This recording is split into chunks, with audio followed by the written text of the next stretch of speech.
ನನ್ನ ನೆನಪಿದೆ ಈಗಲೂ ಕೂಡ. ಅದು ಯುಗಾದಿ ಸಂಭ್ರಮದ ಮುಂದಿನ ಸಮಯ ಅದು. ನಾನು ನಮ್ಮ ತಾಯಿಯಿಂದ ಸೀಕರಣೆ ಮಾಡೋದನ್ನು ಕಲ್ತಿದ್ದೆ. ಸೀಕರಣೆಯನ್ನು ಮಾಡೋದು ಅದನ್ನು ಮಾಡಿ ಸರ್ ಮೇಲೆ ತಗೊಂಡು ನೀರು ಕುಡಿಸಿ ಒಂದೊಟ್ಟೆ ಸರ್ ನಾನು ಅಲ್ಲಿ ಆ ಸೀಕರಣೆ ಕೊಟ್ಟಾಗ ಕುಡಿದು ಭಾಳ ಖುಷಿಯಾಗಿಪಟ್ಟಿದ್ದೆ ಸರ್. ಅದು ನನಗೆ ಏನೋ ನೆನಪಿದೆ. ನಾನು ಗಿರಿ ಸರ್ಗೆ ಎರಡು ಬಾರಿ ಅದನ್ನು ಹೇಳಿದ್ದೀನಿ.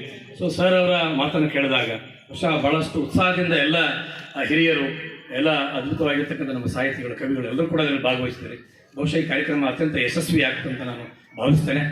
ಹಾಗಾಗಿ ಈ ಕಾರ್ಯಕ್ರಮ ಯಶಸ್ವಿಗೊಳ್ಳಕ್ಕೆ ಕಾರಣೀಕರ್ತರಾಗಿರ್ತಕ್ಕಂಥ ನಮ್ಮ ಉಭಯ ಮಾಧ್ಯಮಗಳ ಮುಖ್ಯೋಪಾಧ್ಯಾಯರಾಗಿರ್ತಕ್ಕಂಥ ಶ್ರೀ ಮಹಂತೇಶ್ ಗದ್ದಿ ಸರ್ ಅವರು, ವೀರೇಶ್ ಮೇಘೇಲಿ ಸರ್ ಅವರು, ಹಾಗೆ ಆತ್ಮೀಯ ಸನ್ಮಿತ್ರರು ಮತ್ತು ನನ್ನ ಸಹೋದರರೇ ಆಗಿರ್ತಕ್ಕಂಥ ಶ್ರೀ ಅಮರೇಶ್ ಪಾಟೀಲ್ ಸರ್ ಅವರಾಗಿರ್ಬೋದು, ಹಾಗೆ ಮಹಬೂಬ್ ಕಲಿದಾಸ್ ಸರ್ ಅವರಾಗಿರ್ಬೋದು, ನಮ್ಮ ಅದರ ಜೊತೆಗೆ ನಮ್ಮ ಹಿರಿಯರಾಗಿದ್ದ ನಾಗಭೂಷಣ್ ಸರ್ ಅವರು, ಮತ್ತು ನಮ್ಮ ಪಂಪಾಜು ನಾಯಕ್ ಸರ್ ಅವರು, ನಮ್ಮ ಹಾಸ್ಟೆಲ್ನ ಯುವ ಮಿತ್ರರಾಗಿರ್ತಾರೆ ನನ್ನ ವಿದ್ಯಾರ್ಥಿಗಳು ಶಿಕ್ಷಕರಾಗಿ ಕೆಲಸ ರಮೇಶ್ ಚರಂಡೆ ಆಗಿರ್ಬೋದು, ಹಾಗೆ ಹನುಮಂತಪ್ಪ ಶರಣಬಸ ಅವರು, ಅವರಿವರಿಂದ ಎಲ್ಲರೂ ಕೂಡ ಇಲ್ಲಿ ನಮ್ಮ ಸುರೇಶ್ ಡಿ.ಜೆ. ಸಹಾಯಕ ಸುರೇಶ್, ನಮ್ಮ ದೊಡ್ಡಪ್ಪ ಅಡಿಗೆ ತಾಯಂದಿರು ಎಲ್ಲರೂ ನೆನೆಸ್ಬೇಕಾಗ್ತದೆ. ಯಾಕಂದರೆ ಇವತ್ತಿನ ಕಾರ್ಯಕ್ರಮ ಸಕ್ಸಸ್ ಆಗಲಿಕ್ಕೆ ನೀವೆಲ್ಲರೂ ಕಾರಣಕರ್ತರು.